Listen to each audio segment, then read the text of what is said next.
का खर्च है, जिसमें रैलियों का खर्च है, जिसमें बैठकों का खर्च है, वो खर्चे, तो कुल मिला के नुकसान किसका है? देश का है। क्योंकि आप इसमें एक बहुत छोटी सी चीज़ समझिए। अब मान लीजिए आप ये कनॉट प्लेस में ये लाइव शो हो रहा था, लाइव शो के लिए जितनी पुलिस डिप्यूट यहाँ पे की गई है या जो भी उनको एरिया दिया गया है, चुनाव एक ऐसी प्रक्रिया है जो कि यूं चुटकी में नहीं होती है।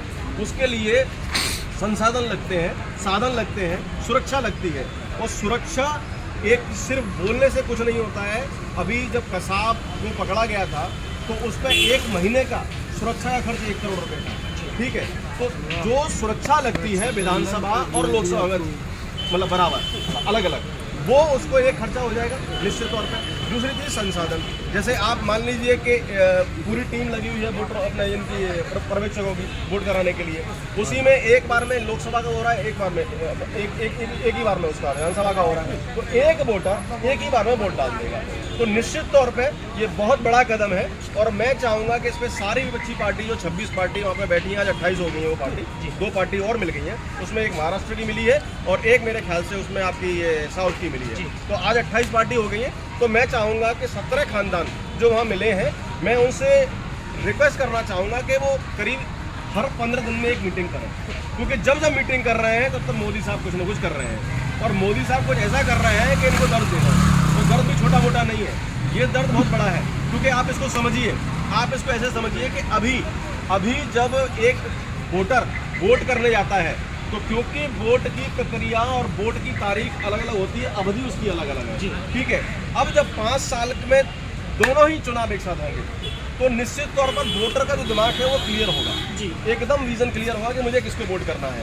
फिर ये नहीं होगा कि केंद्र में सरकार किसकी है, विधानसभा में सरकार किसकी है। वो तो ये सोचेगा अरे यार जो केंद्र में है उसी को विधानसभा में लाने का मेरे को फायदा, विकास ज्यादा होगा। बिल्कुल विकास भी होगा। और सबसे बड़ी चीज है कि देश में कहीं ना कहीं जो चुनाव का खर्चा है वो इतना बड़ा खर्चा है। सिर्फ एक मैं बात सरकार की बात नहीं कर रहा हूँ, आप उम्मीदवार का ले लीजिए, जिस उम्मीदवार को लिमिट दी जाती है 90 लाख रुपए की, वो 9 करोड़ रुपए खर्च कर देता है चुनाव में। अब एक चीज बताइए, इसका खर्चा कहाँ से निकलता है?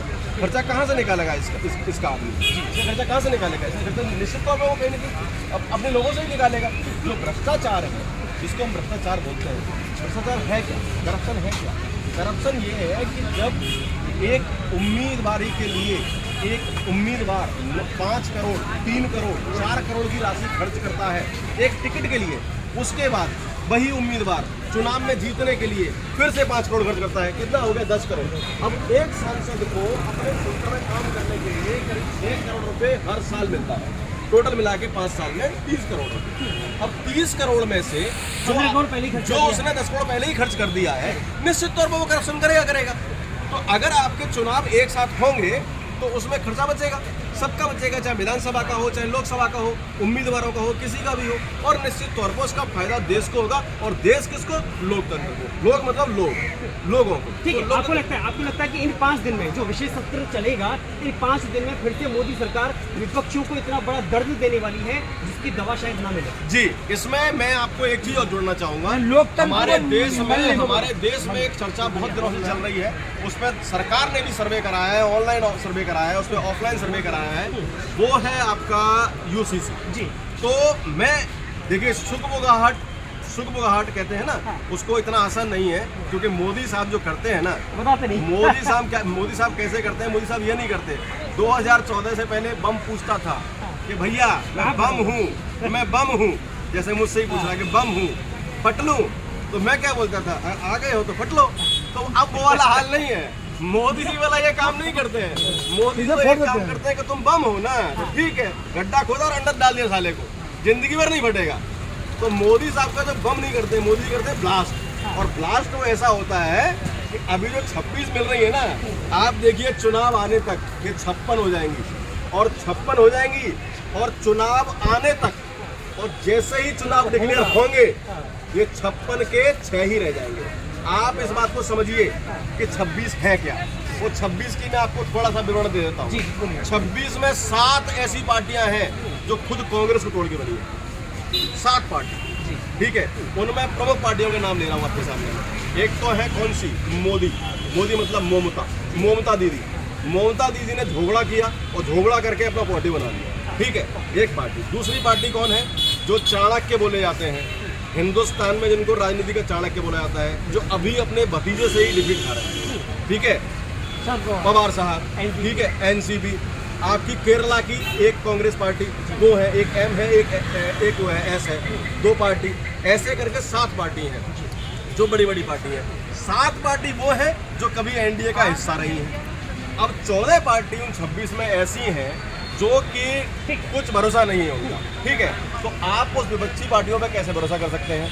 तो मेरा जो बता रहा था आपको मैं, यूसीसी भी देश की उतनी ही जरूरत है जितना ये विशेष चुनाव, क्योंकि देखिए एक देश एक कानून जी, विशेष सत्र, सबसे पहले आप इस चीज को समझिए कि अभी जबकि मानसून सत्र खत्म हुआ है, पूरा कितना दिन चला आपका मानसून सत्र? 20 दिन चला। 20 दिन में से 10 दिन कांग्रेस ने चलने दिया, ठीक है, वो करते रहे मणिपुर। जब प्रधानमंत्री जी मणिपुर में बोलने आए तो भाग गए, सारे भाग के खड़े हो गए, कोई सुनने को तैयार नहीं था। अब जब विशेष सत्र की उन्हें जरूरत क्यों पड़ी? सबसे पहले आप इस चीज़ को समझिए कि जब किसी को इंसुलिन लगाया जाता है शुगर में, तो क्यों लगाया जाता है? वो तभी लगाया जाता है जब इमरजेंसी होती है। और इमरजेंसी किस चीज़ की है? इमरजेंसी है देश को पैसे की, इमरजेंसी है देश को खर्चे की। देश में बहस नहीं, देश में कानून लागू होना चाहिए, एक देश एक चुनाव, क्योंकि जो खर्चा है वो आपके और मेरे जेब से जा रहा है।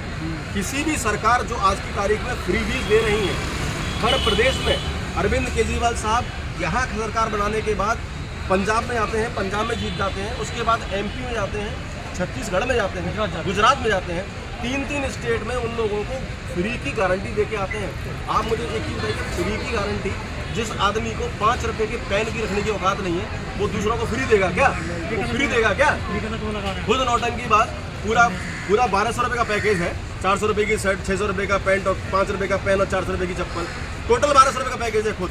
और वही आदमी कितना खर्च करता है? 56 करोड़ रुपये, 56 करोड़ रुपये अपने घर में खर्च करता है। 10 लाख रुपए के महाराज पर्दे लगाता है वो, 10 लाख के पर्दे, 10 लाख का पूरा जो एक मिडिल क्लास का आदमी होता है ना महाराज, एक मिडिल क्लास का आदमी, वो 10 लाख रुपए की पूरी परिवार मिलकर कपड़े नहीं पहन पाता है। जिस मुख्यमंत्री ने ये वादा किया, एक बात आप समझ लीजिए कि कल एक बयान आता है आतिशी का, बाद में आता है, उससे पहले किसी एक का कबूतरबाज का इनके का एक मैसेज आता है कि जी अरविंद केजरीवाल साहब को प्रधानमंत्री का उम्मीदवार बना देना चाहिए। उसके बाद आतिशी जी का मैसेज आता है कि नहीं जी ऐसा नहीं है, हम इंडिया में बने रहना चाहते हैं, हमें भारत की तरक्की करना चाहते हैं। इंडिया और भारत को उन्होंने अलग कर दिया। अब आप इस चीज़ से समझिए कि अरविंद केजरीवाल के आज तक के सारे रिकॉर्ड उठा के देखिए, अरविंद केजरीवाल ने आज तक जो बोला है कि मैं नहीं करूँगा, वो भी बोला है, वो उसने निश्चित ही किया है, बिल्कुल किया है। कुछ कह रहे थे 5 दिन